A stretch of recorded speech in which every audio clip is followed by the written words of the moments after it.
Bonjour à toutes et à tous, j'allais vous dire bienvenue dans un nouvel épisode des Dessous de la littérature, mais en réalité pas du tout, parce qu'aujourd'hui il s'agit d'un épisode un peu spécial, un épisode croisé, durant lequel j'ai été invitée sur la chaîne L'Envers du stylo tenue par l'admirable Marie, qui tient donc également un podcast d'anecdotes littéraires, et avec laquelle j'ai causé durant une heure de littérature et d'amour à l'occasion de la Saint-Valentin. Je vous souhaite une belle écoute et je vous dis à jeudi pour un nouvel épisode des Dessous de la langue. Bienvenue sur mon podcast L'envers du stylo. Je m'appelle Marie et chaque semaine je vous donne rendez-vous avec une autrice ou un auteur du passé dont je vous raconte la vie à travers des anecdotes cultes ou inattendues. Si vous aimez la petite histoire de la grande histoire littéraire, embarquez avec moi dans ces univers inspirants qui ne cesseront de vous surprendre.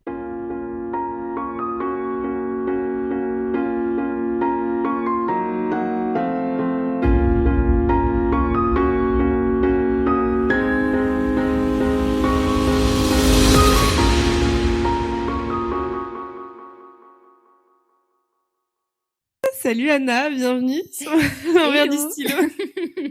Merci beaucoup. Bah oui, je suis hyper contente de te recevoir. Parce qu'en plus, déjà, c'est un épisode un petit peu spécial, puisqu'on profite de la Saint-Valentin pour Mmh. faire quelque chose de plus axé sur la grande thématique qu'est l'amour et qui a vraiment Mmh. empli la littérature, qui a donné lieu à de magnifiques chefs-d'œuvre. Donc déjà, ça, c'est trop bien. Et en plus, on partage toutes les deux une passion commune qui est celle du Mmh. podcast, qui est celle des anecdotes littéraires. Donc ça, c'est quand même Oui. assez fou. Oui, oui. Est-ce Ouais. qu'on leur dit aussi que finalement on est voisines? Ce qui est quand même Oui. très insolite aussi. Non, mais ça, c'est génial parce qu'effectivement, on s'est rendu compte qu'on habitait vraiment dans le même quartier et à Oui. 2 pas. Ah, vraiment à 2 pas, ça c'était, assez surprenant. Donc on a la même passion, enfin on a la même activité de podcast littéraire et en plus Mmh. on habite à côté donc Mais même ouais. dans le nom, hein, enfin, les dessous et l'envers, on est quand même dans la même, réflexion au niveau de Oui! l'insolite dans, la Ouais, dénomination du podcast. un peu la même vision, c'est ça qui est trop cool Ouais. et en même temps, je pense qu'on a des émissions hyper personnelles et tout et c'est ça Oui qui et est très génial. différent. Non, Mais non, c'est du coup, chouette. je te laisse un petit peu te présenter, nous parler un peu de ce que tu fais, voilà. Oui, alors, eh bien Anna, enchantée. J'anime depuis, 2023 le podcast Les Dessous de la littérature, donc qui se veut être un podcast, hem, on va dire, même si j'ai cru comprendre que des fois la notion était un peu clivante, de littérature classique. Ouais. Mais justement pour la rendre la plus vivante possible, et par le biais, d'anecdotes ou d'épisodes un peu décalés, lui redonner ses lettres de noblesse, mais dans le sens, non pas poussiéreux et aristocratique, mais au contraire, la lui redonner vie, la remontrer à quel point elle a pu être surprenante, Mmh. décalée, humoristique parfois aussi, pleine de passion et d'émotion. Donc voilà et depuis, je pense 2024, je sais plus trop, mais j'ai eu aussi envie de me pencher sur, aussi les anecdotes insolites de la langue française Mmh. et donc j'ai lancé un peu une sous-émission, appelons ça comme ça et donc 2 fois par mois, j'alterne, les anecdotes littéraires avec les anecdotes linguistiques, pour, redécouvrir l'histoire un petit peu de nos expressions françaises. Voilà. Oui, ouais, bah, c'est super. Bah, du coup, j'invite, voilà, ceux qui nous écoutent à aller, écouter ton podcast, c'est vraiment hyper sympa. Bon, bah, tu bien installée, là, on a notre petit, verre de vin et tout, on est bien, on s'est mis un petit peu dans le thème, On a déjà Saint-Valentin. discuté avant. Oui, Exactement. exactement. Bah non, au final, pas tant que ça, hein, pas tant que ça. On a discuté littérature, mais on sent que nos premières amours, c'est la littérature et puis Ouais, la c'est ça, Saint-Valentin. exactement. Oui. De Non, toute non, façon, c'est vrai. les premiers crushs, c'est ça, c'est les crushs littéraires, de livres, un peu, non? Oui, complètement, De romans, complètement, ce genre de choses, hein, donc clairement. complètement. Mais Heu, on n'est pas là pour parler de nous, du coup, non, mais c'est vrai. plutôt de raconter des histoires, se Mmh. raconter des anecdotes d'amour qu'ont vécu, du coup, des écrivains, des écrivaines, de la littérature. On a essayé de cibler des couples, connus et un peu Mmh. moins connus, j'ai l'impression et ce qui est plutôt sympa, c'est que, moi, je ne connais pas tellement les histoires que tu vas raconter Oui. et j'ai décidé de pas m'y intéresser pour justement, découvrir en direct un petit peu ce que tu allais raconter Bah, écoute, j'ai fait exactement la même Voilà. chose. Et du coup, c'est trop bien parce que là actuellement, j'ai vraiment trop hâte d'écouter ce que tu vas me dire. Donc, je pense que ça va être trop intéressant et ça va être aussi, ça va nous permettre d'aborder un petit peu la place que tient le sentiment amoureux un peu dans le processus de création littéraire et tout ça. Donc, Oui. ça va être passionnant. Et ben, je te propose, comme tu es l'invité, de commencer, si ça te dit. C'est fort aimable. Et j'ai hâte de découvrir. J'en suis honorée. Alors, la première anecdote que j'ai choisie pour vous aujourd'hui, c'est celle d'Apollinaire et de son amour à la fois passionné mais fulgurant et donc à la fois déçu et court pour la fameuse Lou, qui au final ne s'appelait pas du tout Lou, donc qu'on a retenue dans ses poèmes et dans ses lettres à Lou. Bon, je suis pas sûre qu'il soit vraiment utile de présenter Guillaume Apollinaire, mais je vais le faire quand même, n'est-ce pas? C'est quand même un petit peu pour ça qu'on est là. Oui, complètement. Alors, je vous préviens, je n'ai fait ni italien ni polonais en première langue, donc la prononciation qui suit va être effarante. Mais de son vrai nom, il s'appelait tout de même Wilhelm Apollinaris de Kostrowitzki. Et si on a envie encore de faire une autre référence à ses origines italiennes, ce sera Guglielmo Alberto Vladimiro Alessandro Apollinare de Kostrowitzki, puisqu'il est né à Rome, mais il était d'origine polonaise, et Guillaume Apollinaire, c'est en réalité son nom quand il s'est fait naturaliser français, puisque la France est sa patrie d'adoption.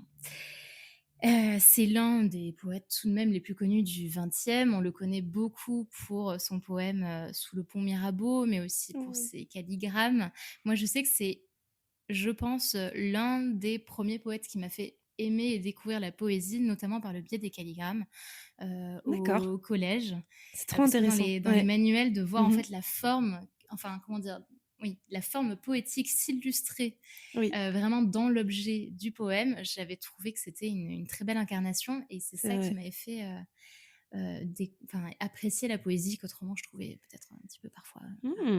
C'est fort ça. Quand la personne arrive à te prendre, à te cueillir, c'est que... Mais oui, tout à fait, vraiment. Et donc, j'avais beaucoup apprécié. Et bien, j'espère que vous allez l'apprécier aujourd'hui aussi pour son anecdote. Donc, né à Rome en 1880 et mort finalement très tôt, puisque c'était en 1918 de la grippe espagnole. Il lui est arrivé quand même passablement beaucoup de choses, notamment il s'est fait enfermer, il a fait de la prison parce qu'on l'a accusé d'avoir volé la Joconde. Ce que je trouve... Je savais pas du tout. Eh ben ouais, c'est fou.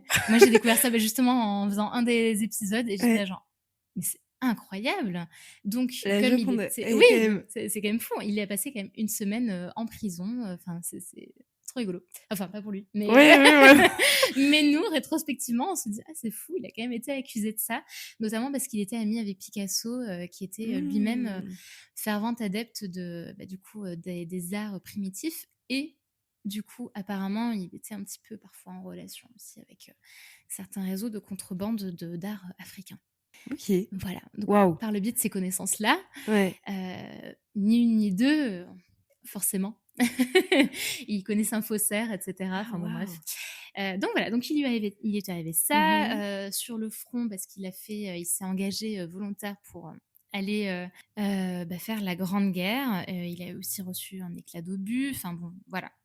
Jusque-là, une vie bien remplie. Et un caractère passablement enflammé et enflammable. Et ce qui fait que en septembre 1914, lors d'un déjeuner à Nice, pardon, je confonds toujours les deux. À Nice, il rencontre celle qu'il appellera après Lou, et qui s'appelle en réalité Louise de Coligny-Châtillon.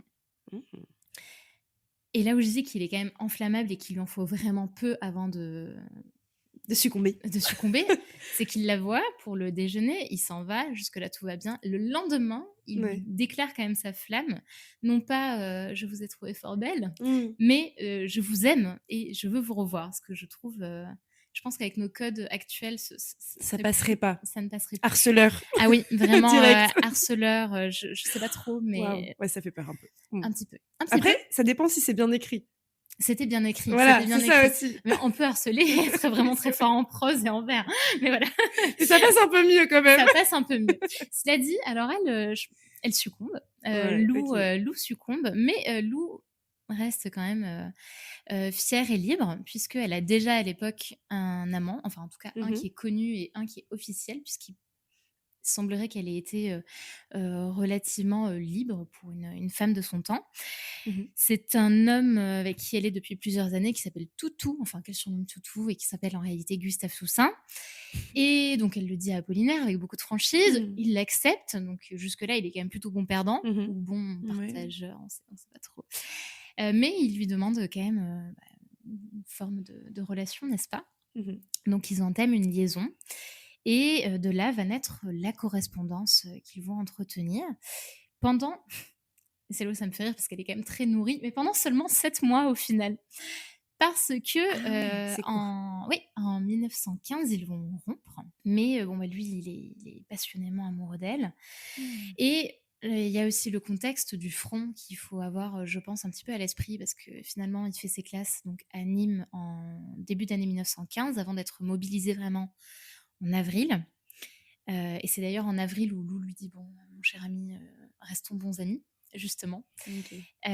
Jusque-là, ils sont amants, ils s'écrivent, des lettres passionnées. On a retrouvé celles de Lou, elles ont été publiées dans les années 2000 et Ah oui, c'est tard.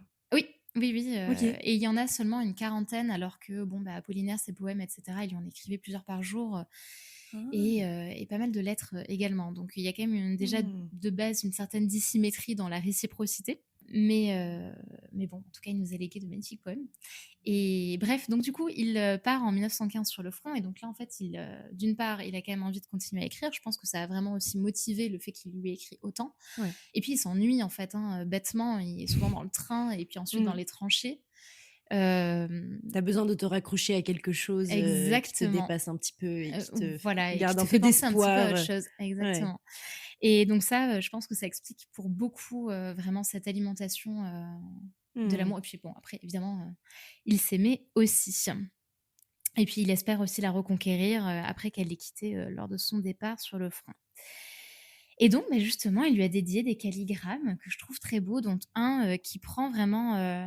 Je ne sais pas si je tente de le montrer, je suis pas sûre que ça se voit, mais bon, on peut renvoyer si jamais ça vous intéresse. Il y a le portrait Oui, de Lou, je pourrais afficher aussi. voilà, qui est vraiment Mmh. un dessin poétique de la femme qu'il a aimée et où il cite, enfin, où il dit reconnais-toi, cette adorable personne, c'est toi, sous le grand chapeau canotier, œil, nez, la bouche, voici l'ovale de ta figure, ton cou exquis, voici enfin l'imparfaite image de ton buste adoré, vu comme à travers un nuage, un peu plus bas, c'est ton cœur qui bat.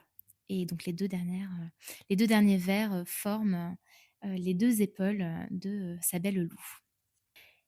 Et ensuite, donc une fois sur le front, bon, j'ai choisi seulement un deuxième extrait, mais parce que ça va nous introduire sur la petite note finale de cette anecdote que j'aime bien, et qui est donc, il lui écrit parce qu'en fait son cheval porte le même nom que Lou. Je ne suis pas parvenue à savoir si du coup c'était lui qui l'avait nommé ainsi ou si par le plus grand des hasards, en fait, Ouais. son cheval s'appelait Loulou. Mais en tout cas, du coup, il lui écrit une lettre poétique aussi. Ouais, c'est un peu drôle.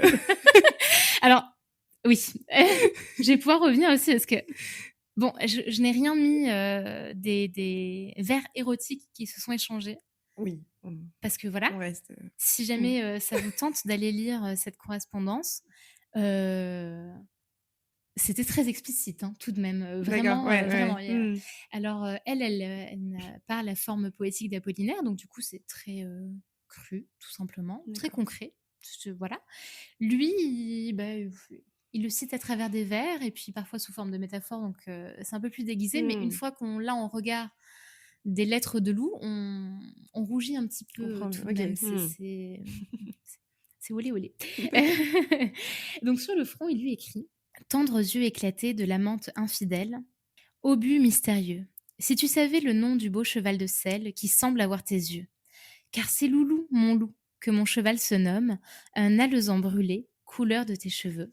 Curon comme une pomme, il est là, tout scellé. Il faut que je reçoive, ô mon loup, la mesure exacte de ton doigt, car je veux te sculpter une bague très pure dans un métal d'effroi. Et c'est donc la fameuse transition toute C'est trouvée beau. pour l'anecdote de fin, parce qu'il l'a vraiment fait. Il lui a sculpté OK. 2 bagues non Ouais. pas une, mais quand même 2, dans des restes d'obus. Parce que je trouve ça j'adore. Non mais oui, c'est C'est incroyable! Dans incroyable. des restes d'obus, waouh! Dans des restes d'obus, oui. Et alors ce que j'ai découvert également en faisant des recherches pour ce podcast, c'est qu'en fait, c'était devenu un passe-temps, pour beaucoup d'hommes dans les tranchées. Ils s'étaient improvisés joailliers pour recycler tout le métal des obus, finalement de ce métal ennemi, qui Ouais, les environnait. Et donc ils faisaient du recyclage, Apollinaire s'est aussi fait, lui-même un petit, porte-plume d'accord. et pour Lou, il lui a envoyé 2 bagues avec, gravé dedans, Guy aime Lou. Et là où je disais amour déçu, c'est qu'elle n'a jamais répondu au sujet de cette bague et elle est Mmh. restée relativement évasive ou en tout cas, je pense qu'elle a pas pris la mesure un petit peu de De ce que ça la représentait difficulté aussi aussi, d'arriver ouais. à graver et de fabriquer une bague sur le front. Enfin, Mais c'est quand même une très belle preuve d'amour. c'est quand même une très Enfin, jolie je veux dire preuve. pour me dire C'est même si tu vrai, t'ennuies et que tu as l'excuse de, c'est «J'ai vrai, besoin d'un passe-temps sur le front», c'est quand même beau, c'est quand même très stylé. Ça a c'est plus de valeur que, oui, oui, non, tu dépenses c'est de l'argent, juste comme ça complètement, pour t'acheter un truc, quoi. complètement. Mmh. Et en même temps, bah, dès août, 1915, il se fiance en réalité avec une autre femme qu'il a rencontré, dans le train au retour d'un de ses rendez-vous avec Lou. Donc ils ont entretenu une petite Mmh. correspondance, en même temps, que celle qu'il avait avec Lou pendant plusieurs mois. Et jouer sur 2 fronts. Et je j'ai mis une seconde à la voir, mais mais oui, tout à fait. Et heu et donc bon bref, il s'est vite consolé quand même de cet amour déçu, vis-à-vis de Lou, mais je trouve malgré tout qu'il aura tout donné pour essayer de la reconquérir Mmh. et ces 2 bagues, mmh, c'est quand même un cadeau, assez insolite, si jamais, certaines personnes cherchent encore quoi faire, voilà. Oui, non, mais voilà, Et quoi très bon offrir? conseil si vous n'avez Mmh. pas d'idée de cadeau pour la Un petit Saint-Valentin. obus fera l'affaire, voilà. Non, mais oui. Mais voilà, donc ça, c'était tout OK, waouh, pour ma première très belle anecdote. anecdote, incroyable. Je pensais pas du tout que tu allais sortir ça, c'est C'est vrai? ouais, c'est fou. Non, franchement, j'ai adoré. C'est trop bien. Et beh, parfait. Oh là là, et ben moi aussi, je vais être, très rapidement surprise, je pense, et tout découvrir, donc c'est parfait. Oui, Héloïse et Abélard. Héloïse et Abélard, effectivement, mais alors là, moi, je vous emmène, bien plus plus loin, bien plus Mmh. haut dans l'histoire de France puisqu'on est au début du XIIe siècle.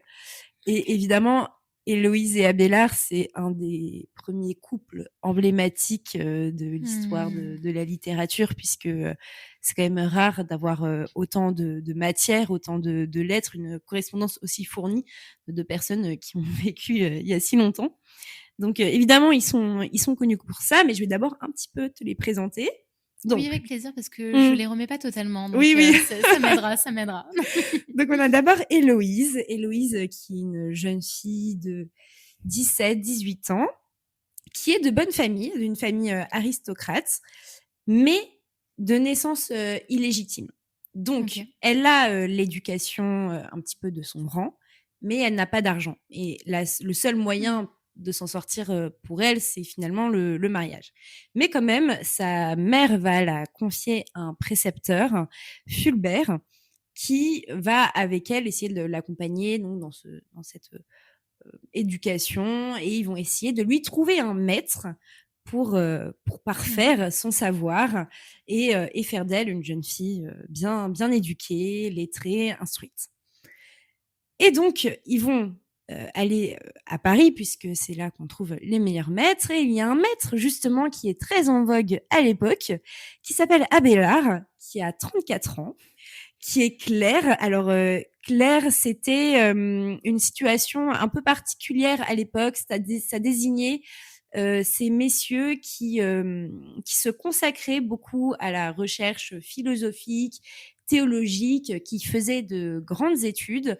C'était pas des hommes consacrés. C'était pas des Mmh. moines, c'était pas des religieux à proprement parler. Donc ils avaient le droit de se marier et tout, mais si ils se mariaient, dans ces cas-là, ils devaient abandonner leurs recherches et le métier qu'ils pratiquaient. Donc voilà, les deux étaient considérés comme incompatibles à l'époque. Mais donc Abélard est clair, et puis en plus de ça, il a beaucoup de prestance, il parle très bien, il est très beau. Il est connu notamment pour avoir participé à la querelle des universaux, Mmh. qui va vraiment diviser les grands intellectuels de l'époque. Mais donc voilà, il est déjà assez connu, il a déjà une place à Paris. Et Héloïse, elle arrive et elle, c'est vrai que c'est une jeune fille, malgré sa provenance, voilà, tout de suite, elle attire les regards parce elle parle très bien couramment le latin, le grec, et voilà. Et puis elle est très jolie. Et donc, Abélard va se proposer pour devenir son maître. Et voilà, donc ils vont tomber sous le charme l'un de l'autre. C'est un peu l'inévitable qui se produit. Et ils vont commencer par s'écrire quelques lettres, puis donner ce prétexte de je suis ton professeur, tu es mon élève, il faut que je te donne des cours. Sauf que pendant les cours en question, voilà, il va pas lui enseigner les mathématiques ni la philosophie. C'est ce que j'allais dire, ça fait très début de romance quand même. Hein, c'est très... Non, ils vont tous les deux entretenir une relation extrêmement passionnée. C'est voilà, c'est le grand amour. Et on pourrait dire que c'est très bien finalement, sauf qu'en fait Abélard est vraiment vraiment fou amoureux d'Héloïse et il peut pas s'en empêcher d'en parler autour de lui. Donc il écrit des chansons sur elle et puis en fait son nom finit par ressortir.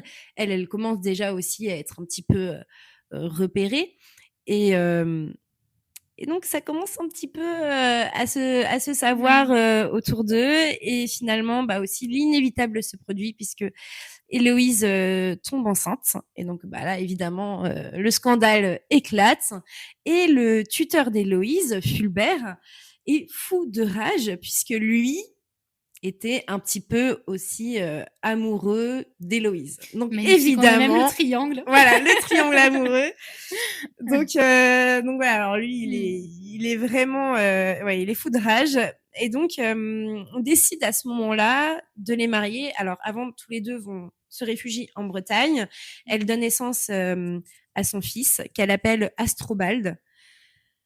Non, Astrolabe, pardon. C'est un instrument. C'est un instrument donc je sais pas, c'était peut-être une private joke entre les deux, mais je sais pas pourquoi ce prénom. Et donc en fait, on décide quand même de les marier. Et alors, Héloïse, elle ne veut pas, parce qu'effectivement, s'il se marie, Abélard doit quitter ses fonctions. Et donc elle ne veut pas être ce poids pour lui, mais bon, voilà, ils n'ont pas vraiment le choix. Donc, ils se marient. Ensuite, ils vont être séparés parce que elle nie officiellement devant tout le monde qu'ils sont mari et femme pour pas peser sur l'avenir professionnel d'Abélard. Et donc, son tuteur est furieux. Donc, en fait, finalement, ils vivent quand même séparés l'un de l'autre. Mais ils arrivent à se voir en cachette et un jour, le tuteur en question les surprend et voilà, il décrète qu'Abélard a trahi sa confiance, a trahi le pacte établi et donc il va l'émasculer. Voilà, il va lui faire subir le châtiment à l'époque qui était prévu pour les violeurs. Et donc voilà, c'est un peu trash, c'est quand même un peu cruel, mais bon, je pense qu'il y avait un bon fond de ça termine pas très bien. Il y avait un bon fond, je pense, de jalousie, clairement voilà, d'amour frustré de la part du tuteur en question.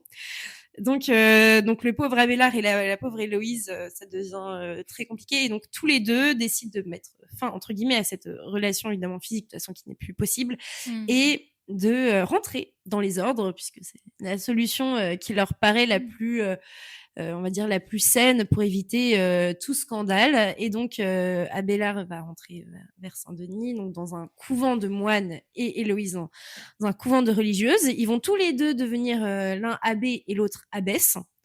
Et ils vont quand même continuer à s'écrire des lettres, tous les deux, avoir une très belle correspondance, mais aussi un amour qui, du coup, va être beaucoup plus basé sur cette amitié, ce respect l'un de l'autre, mais aussi, évidemment, avec une réflexion aussi voilà, philosophique, intellectuelle, puisque tous les deux avaient quand même voilà, cette passion-là en commun. Et ça donne naissance à une des plus impressionnantes correspondances. Et donc, je vais vous en lire un petit extrait. Ah oui. On est impatient là. Alors, j'ai choisi de citer un passage d'Héloïse qui s'adresse à Abélard. Et pourquoi Héloïse ? Parce qu'elle a une vision assez nouvelle de ce que représente l'amour pour les femmes. Vous savez, mon bien-aimé, et nul n'ignore tout ce que j'ai perdu en vous. Vous savez par quel déplorable coup l'indigne et publique trahison dont vous avez été victime m'a retranché du monde en même temps que vous-même. Et que ce qui cause incomparablement ma plus grande douleur, c'est moins la manière dont je vous ai perdu que de vous avoir perdu. Plus poignante est ma peine, plus elle réclame de puissantes consolations. Au moins, n'est-ce point un autre ? C'est vous, vous seul sujet de mes souffrances, qui pouvez seul en être le consolateur, unique objet de ma tristesse. Il n'est que vous qui puissiez me rendre la joie ou m'apporter quelque soulagement. Vous êtes le seul pour qui ce soit un pressant devoir, car toutes vos volontés, je les ai aveuglément accomplies. Ne pouvant vous résister en rien, j'ai eu le courage sur un mot de me perdre moi-même. J'ai fait plus encore, étrange chose. Mon amour s'est tourné en délire. Ce qui était l'unique objet de ses ardeurs, il l'a sacrifié sans espérance de le recouvrer jamais. Par votre ordre, j'ai pris avec un autre habit, un autre cœur, afin de vous montrer que vous étiez le maître unique de mon cœur, aussi bien que de mon corps. Jamais, Dieu m'en est témoin, je n'ai cherché en vous que vous-même. C'est vous seul, non vos biens que j'aimais. Je n'ai songé ni aux conditions du mariage, ni à un douaire quelconque, ni à mes jouissances, ni à mes volontés personnelles. Ce sont les vôtres, vous le savez, que j'ai eu à cœur de satisfaire. Bien que le nom d'épouse paraisse et plus sacré et plus fort, un autre a toujours été plus doux à mon cœur, celui de votre maîtresse, ou même, laissez-moi le dire, celui de votre concubine et de votre fille de joie. Il me semblait que, plus je me ferais humble pour vous, plus je m'acquerrais de titres à votre amour, moins j'entraverais votre glorieuse destinée. Donc, c'est quand même une vision assez particulière, puisqu'on aurait pu se dire que, vu sa situation en plus, elle aurait rêvé de se marier avec lui. Mais non, elle aurait préféré être sa maîtresse, avoir cette vie moins, moins stable, moins parfaite aux yeux de tous, mais qui pour elle était un amour qui lui correspondait plus et qui aurait permis surtout à Abélard de continuer d'exercer ses recherches philosophiques, théologiques. Donc c'est Ça quand même assez impressionnant Ouais, tout de à fait. penser Et ça. c'est au début de leur correspondance, ça, ou pas? Oui. Ouais. Mmh. Ouais. Enfin, après quand même que Oui. plein de malheurs soient arrivés, mais Oui, bah oui, nul n'ignore tout ce que j'ai perdu en vous. Donc voilà. Mais donc d'accord, voilà, oui, et c'est pour le Héloïse, 12e siècle, ouais. ouais, Héloïse et Abélard, donc une très belle correspondance. Mmh. Il y a aussi des passages, je crois, un petit peu plus crus, hein, mais bon, je crois que pareil, si vous voulez aller voir, je vous laisse. Oui. Bon, alors, promis, on a aussi quand même des anecdotes qui se finissent bien. Non? Alors, Non? oui et non. Oui et non. Oui. Bon, moi la mienne, elle est chouchou quand même. Je pense qu'elle est juste très mignonne et toute, Oui, toute oui. gentille. Mais Voilà, en fait, après, ça dépend de chacun. oui. Il y en a qui vont trouver ça très beau, il y en a qui vont trouver ça horrible. Je Alors pense que je tu suis vois? tout à fait d'accord avec toi, mais je pense que quand même l'émasculation, on reste quand même Non, non, non, mais là, quelque chose de oui, oui, relativement, oui. ne serait-ce que Ah oui, non, mais douloureux, pour celle-là, voilà. oui, mais je dis pour l'ensemble, Oui, peut-être, non, de pour ce qu'on va parler. non, c'est vrai, c'est vrai. OK. Non, mais et je ne connaissais pas du tout. Et est-ce que c'est en référence du coup à cette Héloïse que Rousseau a nommé son roman La Nouvelle Héloïse? Complètement. OK. Complètement. Ah, Oui, ça oui. donne envie de le lire du coup. Mmh. Ça donne très envie. Et il y a combien de... C'est un gros pavé, un petit pavé, une brique? Alors, je sais pas. J'ai jamais tenu en livre, donc Ah je oui. saurais pas te dire. On peut Mais le trouver en je ligne crois du que c'est coup, quand je même. pense. Ouais, je l'ai trouvé en ligne, mais je crois que c'est quand même une. Oui, enfin, il y a de la matière. Ils se Il y a sont de la bien matière. écrits quand même. Ok. Bon, bah, ça donne trop envie d'en découvrir plus tout de même, je dois dire. 12e siècle. Oui, c'est vrai que c'est vouloir être sa fille de joie, ça reste quand Ouais, même très hein, moderne. c'est Tout à fait. étonnant, étonnant. Ouais, tout à fait, tout à fait. Ok, ok. Est-ce que tu nous raconter la troisième anecdote? Oui, Elle se finit bien par un accident de voiture, mais à part ça, non, je Spoil pas, spoil pas. restez. Non, non, alors, je crois que j'y reviens un petit peu comme un doudou ou un moment de réconfort, Mmh. juste parce qu'elle est absolument magnifique et j'ai apporté ma petite brique, voilà, qui est la correspondance de Camus et de Maria Casares. Hem, parce que parce que quelle beauté, tout simplement, voilà. Parce que Camus, Parce parce que que Camus, parce que c'est beau. Non, mais elle aussi, elle a une vraie mmh. plume, je trouve. Dans ses lettres, c'est juste magnifique. Mmh. Et donc j'avais envie de la raconter, voilà.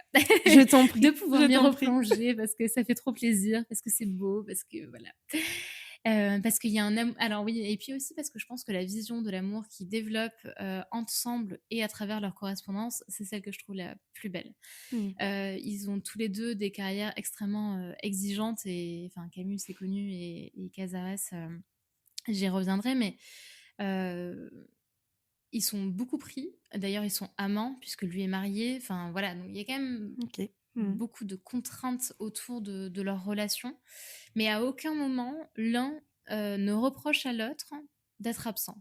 C'est toujours dans un respect et de leur projet et de leur carrière, de leur santé, de leur bien-être, Mmh. que chacun entoure de ses prévenances l'autre. Alors ça devrait être d'une banalité affligeante, mais c'est tellement rare C'est vrai, c'est vrai. de Mmh. juste ne rien se reprocher et juste avoir Mmh. un amour qui élève et une relation qui permet d'être soi-même bien en accord avec soi et puis également dans la plus belle version du couple et vraiment en tant qu'allié que c'est une histoire que j'adore. Voilà. Donc, alors, je vais commencer par Maria. Casares parce que je pense qu'on la connaît moins. Elle est née en 1922 donc en Espagne et puis, bah, pendant la guerre civile et suite à la guerre civile, avec sa famille, ils viennent, vivre, à Paris en 1936 et déjà avant cela, en Espagne, elle s'était, destinée à une carrière d'actrice et Mmh. de comédienne, mais évidemment, une fois arrivée en France, il faut qu'elle, recommence, bah, enfin, qu'elle commence son apprentissage du français et donc du coup qu'elle refasse aussi des études pour devenir comédienne, ce qu'elle arrive à faire. Elle commence à percer dans sa carrière au milieu des années 40 à peu près. Et puis bah, au final, elle jouera quand même dans plus de 120 pièces de théâtre. Elle sera aussi actrice de cinéma et elle jouera pour les grands noms du théâtre de l'époque.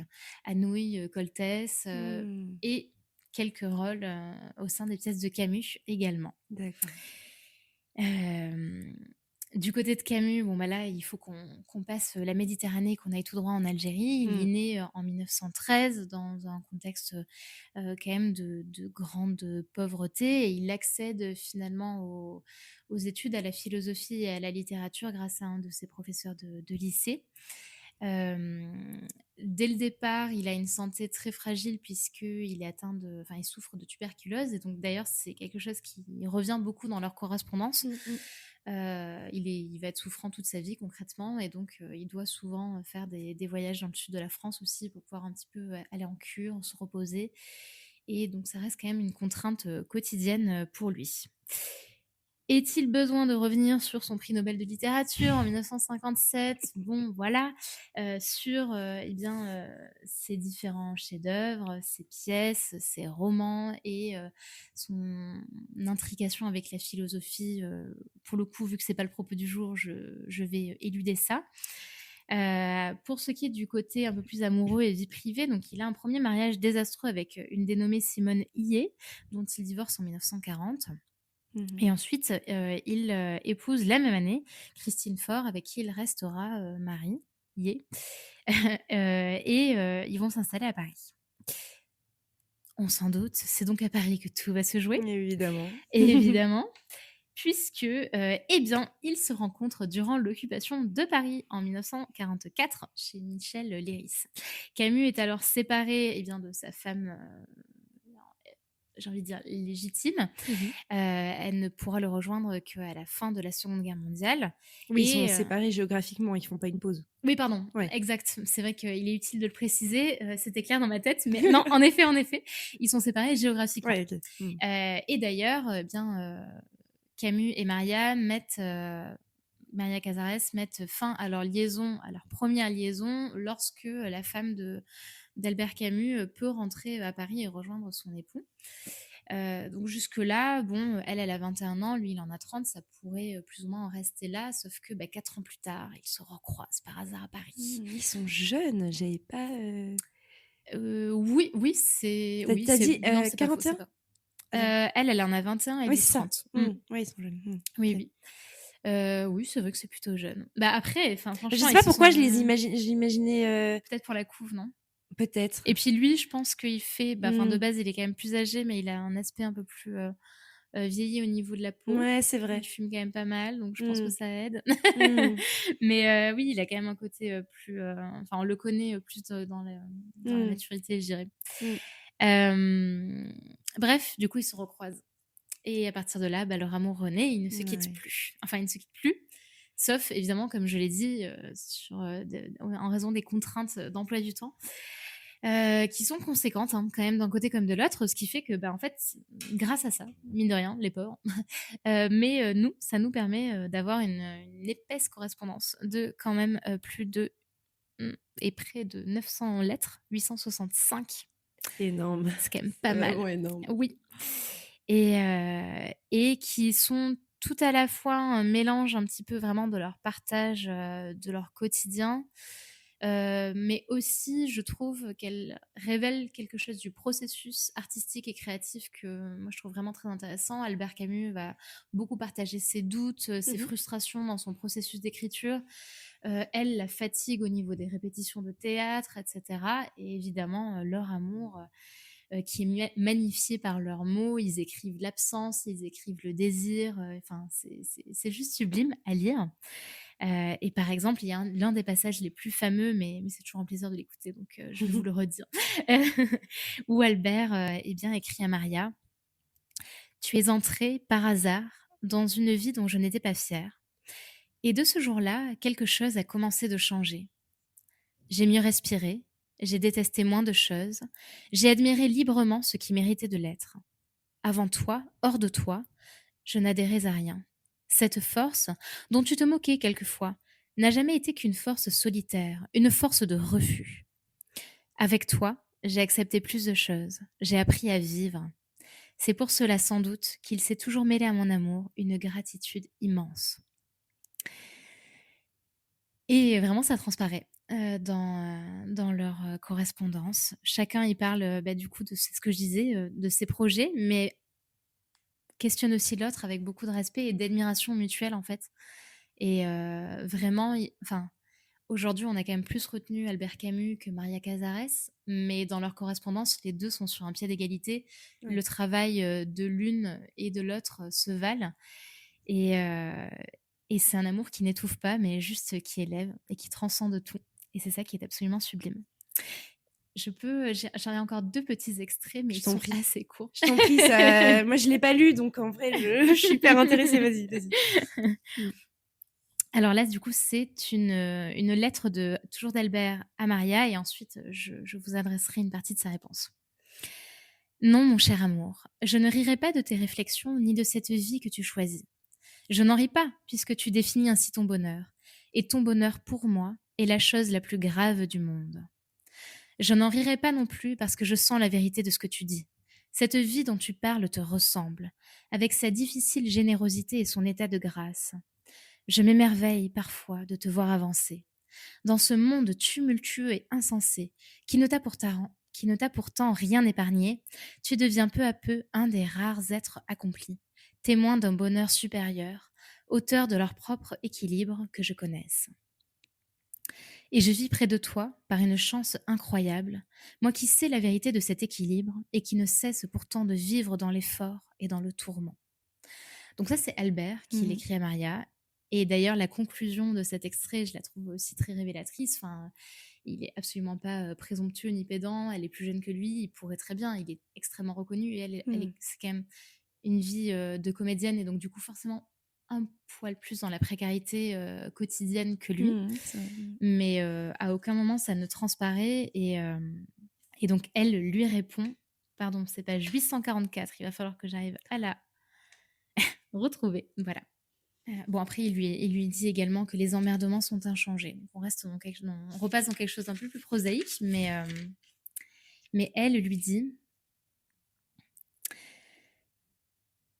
je suis heureuse du temps qu'il fait dans tes montagnes, des promenades en plein ciel, du ruissellement des mimosas, et je remercie l'amandier que tu vois à travers la fenêtre pour avoir été bon avec toi. Quant à la lumière, je l'envie, elle finira par prendre toute la place dans un de ses éblouissements. Je suis heureuse, heureuse, heureuse de t'aimer, d'avoir eu cette chance miraculeuse de te rencontrer, de te reconnaître et de te garder, et la fierté m'étouffe en pensant que je t'appartiens. Je t'aime, j'aime ton corps, ton cœur, ton âme. Il ne te manque que ce que je n'aime pas, et je me découvre une tendresse profonde pour tout ce qui me touche, connu ou inconnu de moi.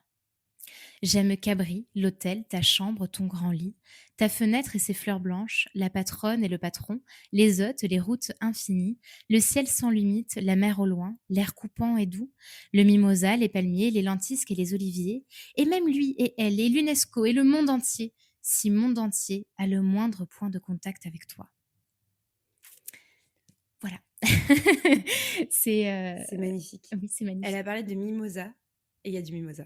Oui. Est-ce qu'elle n'est pas un peu là avec nous finalement? C'est vrai. Oui, c'est vrai que c'est la période des mimosas. Magnifique. C'est vraiment sublime. Et la toute dernière lettre, du coup, puisqu'il meurt précisément le jour du réveillon 1960 dans un accident de voiture avec Gallimard d'ailleurs, un des membres de la maison d'édition. Bon, au pire, tu comprends. Au pire, tu me couperas, oui. mais elle est magnifique aussi parce qu'au final, il la lui adresse 2 jours avant sa mort, son accident. Et rétrospectivement, on ne peut pas s'empêcher d'y accorder un petit goût d'adieu, qui est plus ou moins le cas. Je galère avec ces petites pages, il y en a quand même beaucoup. 1427. Oui, pourtant je l'avais marqué. Donc c'est la toute dernière. Et comme s'il le savait, il écrit le 30 décembre 1959. Bon, dernière lettre. Juste pour te dire que j'arrive mardi, par la route, remontant avec les Gallimard lundi, il passe par ici vendredi. Je te téléphonerai à mon arrivée, mais on pourrait peut-être convenir déjà de dîner ensemble mardi. Disons en principe pour faire la part des hasards de la route, et je te confirmerai le dîner au téléphone. Je t'envoie déjà une cargaison de tendres vœux, et que la vie rejaillisse en toi pendant toute l'année, te donnant le cher visage que j'aime depuis tant d'années, mais je l'aime soucieux aussi et de toutes les manières. Je plie ton imperméable dans l'enveloppe et j'y joins tous les soleils du cœur. À bientôt, ma superbe. Je suis si content à l'idée de te revoir que je ris en t'écrivant. J'ai fermé mes dossiers et ne travaille plus, trop de famille et trop d'amis de la famille. Je n'ai donc plus de raison de me priver de ton rire et de nos soirées, ni de ma patrie. Je t'embrasse, je te serre contre moi jusqu'à mardi, où je recommencerai. Bon, un peu triste. Oui, je ne sais plus quoi dire parce que là, je suis un peu émue. Mais voilà, en tout cas, voilà, je ne sais plus parler non plus. Cette correspondance, je la recommande. Ouais, bah vivement. oui, du coup, alors peut-être que ça se lit pas tout d'une traite. Non, oui, bien sûr. Je pense qu'effectivement, c'est bien de l'avoir dans sa bibliothèque et de se plonger un peu dedans. Exactement. De temps en temps. Je pense que c'est vraiment le genre de livre où on peut juste ouvrir la page au hasard, piocher quelques paragraphes. Prendre une lettre et se laisser porter. Exactement. Incroyable. Et, tu sais que pour du coup ta deuxième anecdote, elle ne me parle pas du tout non plus, donc je vais tout découvrir, c'est fantastique. Et bien pour cette dernière anecdote, on part sur encore une fois un triangle amoureux. Alors c'était pas du tout intentionnel. Et je trouve que t'as choisi de très belles histoires et j'ai choisi des trucs un peu plus... Marie, focus triangle. Non, mais en fait, c'est incroyable ces découvertes. Alors là, on remonte encore un petit peu. On est fin 19e, donc on est Mmh. sur des écrivains qui ont vécu fin 19e, début 20e. Et il y a 3 personnes donc impliquées dans cette histoire. Nous avons Henri de Régnier, Marie de Régnier et l'écrivain Pierre Louis. Je sais pas exactement comment ça se prononce. Donc c'est pareil, je vais vous refaire un petit récapitulatif de ces personnes. Donc Henri de Régnier, il est connu essentiellement pour être un poète, un grand poète, influencé au début plutôt par les Parnassiens. Il fréquentait beaucoup notamment Mallarmé, le comte de Lille, Mmh. voilà tous ces cercles-là. Et il a fait une carrière dans la littérature. Il a notamment été aussi rédacteur en chef de la partie littéraire du Figaro Mmh. littéraire, donc c'était Mmh. quand même un poste un peu important. Et il est, sur la fin du coup de sa carrière, rentré à l'Académie française. Donc c'est un académicien, il y est rentré en 1911. Donc ça montre un petit peu le poids qu'il avait à cette Mmh. époque. Donc ces poèmes, ces recueils de poèmes les plus connus, pardon. Donc nous avons Tel qu'un songe, Le miroir des heures, Les jeux rustiques et divins. Donc je vous en ai sélectionné 3. Mmh. Moi, c'est vrai que je le connaissais vraiment. Je crois, il a écrit aussi des romans, mais je le connaissais plus pour ses poèmes et il a de très très beaux poèmes. C'est un style assez léger. Enfin, c'est très agréable à lire. Nous avons ensuite Marie de Régnier, donc qui va être évidemment au cœur de ce tumulte. Marie de Régnier, c'est très intéressant et c'est vrai que je me suis d'abord intéressée à ces personnes-là à travers elles.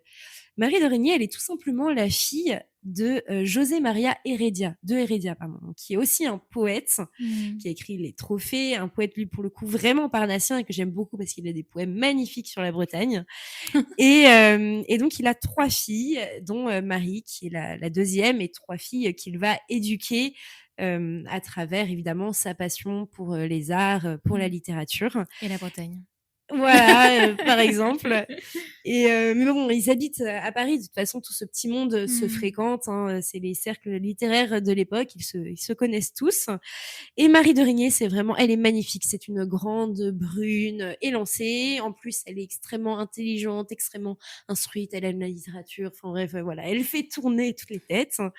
Et, euh, et elle, c'est assez intéressant parce que donc elle a aussi une carrière d'autrice, mais elle va avoir un nom d'emprunt qui est Gérard Douville. Donc elle est connue à la fois pour des œuvres signées Marie de Régnier, mais Mmh. aussi Gérard Douville.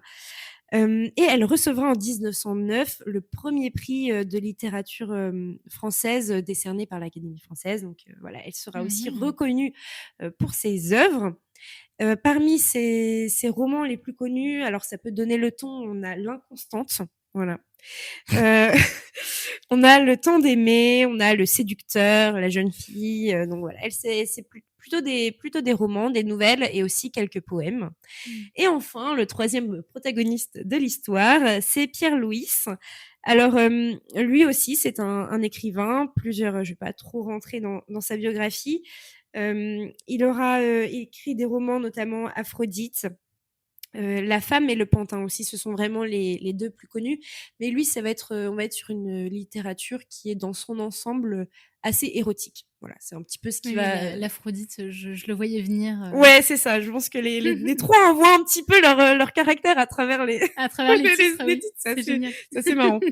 Et donc un poème aussi qui s'appelle Per Vigilium Mortis et qui est très connu, qui est donc adressé, enfin c'est le plus connu de ses poèmes, Mmh. et aussi qui va être publié posthume, mais aussi connu parce qu'il donc l'adresse à Marie de Régnier.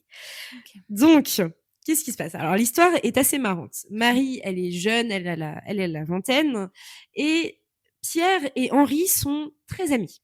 De toute façon, ils fréquentent les mêmes personnes, les mêmes Mmh. salons. Ils sont très amis tous les 2 et ils tombent amoureux de Marie. Donc, comment faire? Ils se disent: «Eh ben, le meilleur moyen de nous départager, c'est de lui demander».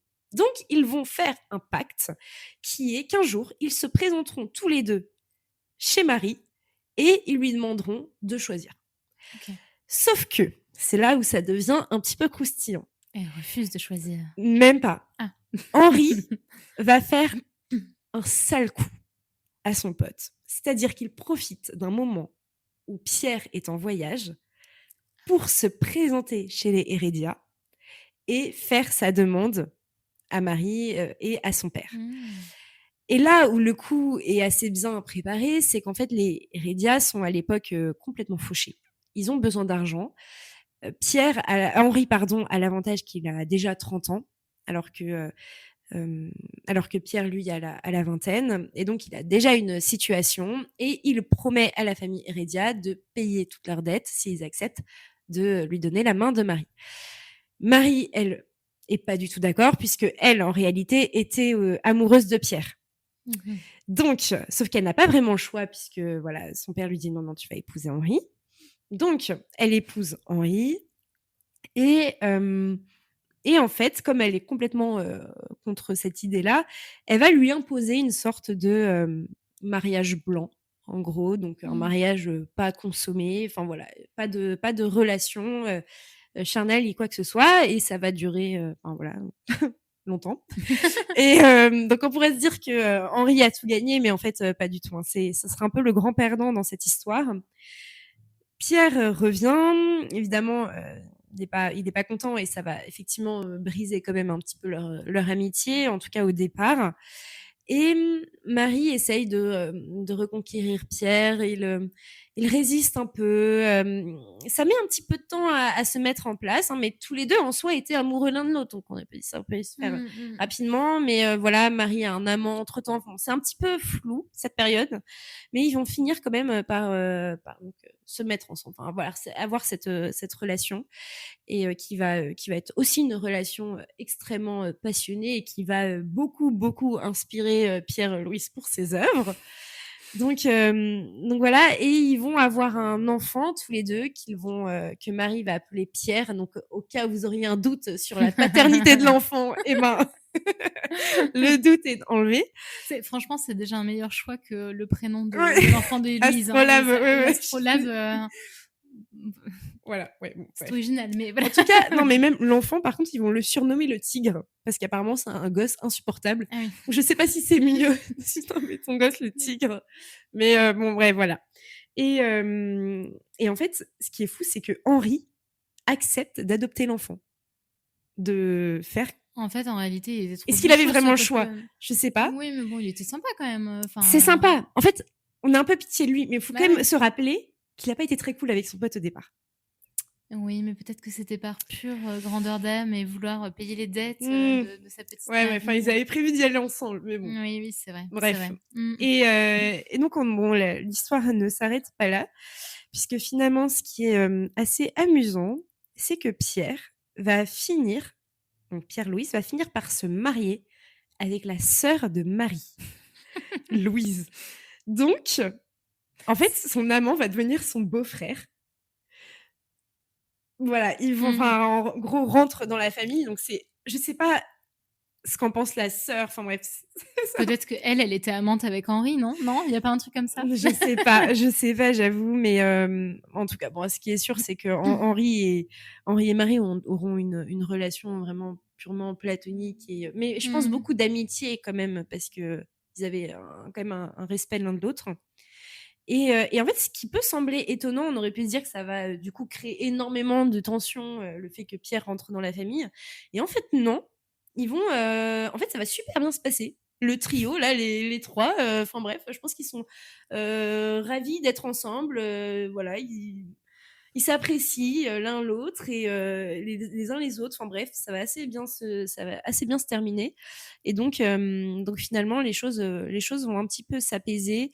Alors après, voilà, Pierre de son côté, Marie aussi, ils auront d'autres amants, mais ça restera quand même cette histoire d'amour qui va Mmh. dominer un petit peu toute leur existence. Et je pense que c'est que vraiment à la fin de leur vie, qui vont vraiment réaliser qu'ils s'aimaient peut-être beaucoup Mmh. plus que ce qu'ils pensaient. Surtout que justement, on va redécouvrir beaucoup de poèmes enfin de Pierre adressés à Marie qui révélaient vraiment à quel point il l'aimait. Et donc, je vais vous lire euh, ce, ce poème qui est très connu de Pierre. Alors, Effectivement, j'aurais pu en choisir un pour chaque, chaque personnage. Mais on peut pas tout dire. Donc, ouvre sur moi tes yeux si tristes et si tendres, miroir de mon étoile, asile éclairé, tes yeux plus solennels de se voir adorer, temple où le silence est le secret d'entendre. Quelle île nous conçut des strophes de la mer, onde où l'onde s'enroule à la houle d'une onde. Les vagues de nos soirs expirent sur le monde et regonflent en nous les eaux couleur de chair. Un souffle d'île heureuse et de santal soulève tes cheveux, innombrables ailes, et nous fuit, de la nuit à la rose, arôme dans la nuit, par-delà ton sein double et pur, d'elfe du rêve.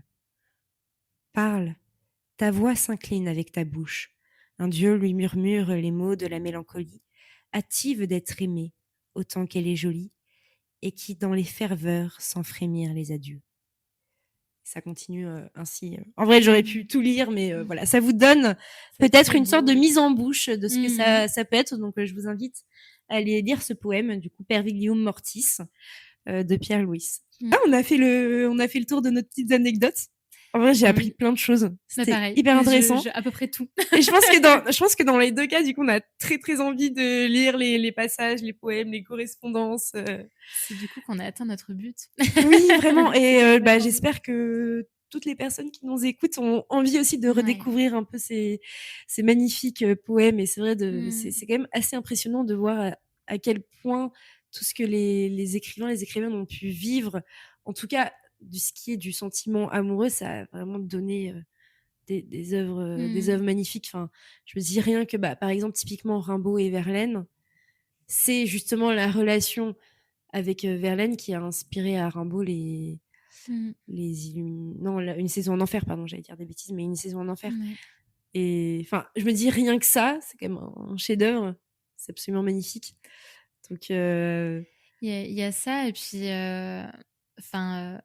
c'est à la fois le thème dont tout le monde veut parler, mais où je trouve finalement il n'y a que les grands qui parviennent à vraiment dire quelque chose qui sorte de la banalité, et puis bon, de quelque chose d'assez plat.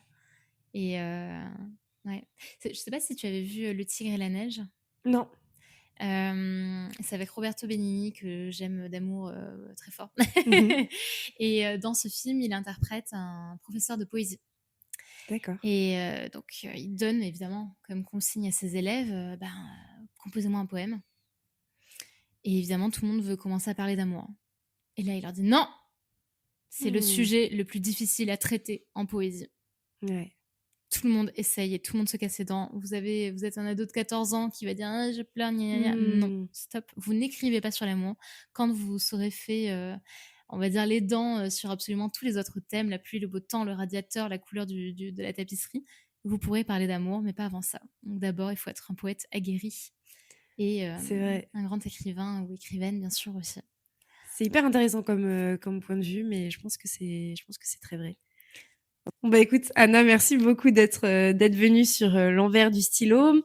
Je vous souhaite à tous une très bonne semaine et bonne Saint-Valentin, du coup, toutes les personnes qui la fêtent. Et écoute, tu reviens quand tu veux pour parler littérature. On pourra en parler des heures et des heures. Mais voilà, c'était vraiment un plaisir.